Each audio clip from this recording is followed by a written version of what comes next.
As per the latest UNICEF report, one child is being snatched off a roof over their head in Haiti every minute, and more than 300,000 children have been internally displaced and are in urgent need of humanitarian aid. The report underlines that the number of internally displaced children has increased by 60% since March.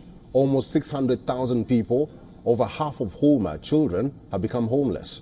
Years of political turmoil, along with the 90% of the population living in poverty, have fueled the growth of armed groups in the absence of other means of survival or protection. Children are increasingly being forced to join the armed groups. UNICEF Executive Director says, and I quote, "Children in Haiti continue to endure an onslaught of multiple dangers, including horrific violence and critical levels of displacement. The humanitarian catastrophe unfolding before our eyes is taking a devastating toll on children. Displaced children are in desperate need of a safe and protective environment and increased support and funding from the international community." End of quote. Displaced children are at increased risk of violence, including sexual assault, exploitation, and abuse and family separation. Services such as safe spaces, healthcare, and clean water and sanitation are inaccessible for them.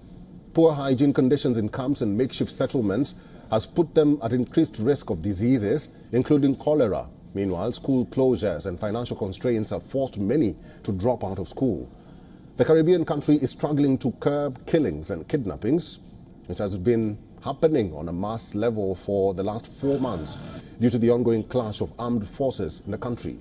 The violence spiked in later February. A series of coordinated attacks on key government infrastructure eventually led Prime Minister Ariel Henry to resign in April. According to the United Nations report, 80% of the capital city, Port-au-Prince, and the key roads leading in and out of it are now in gangs' control.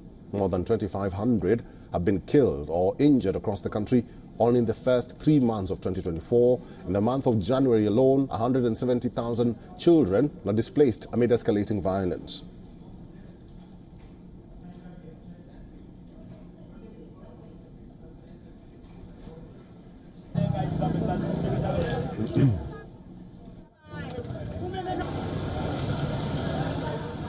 For all the latest news, download the WION app and subscribe to our YouTube channel.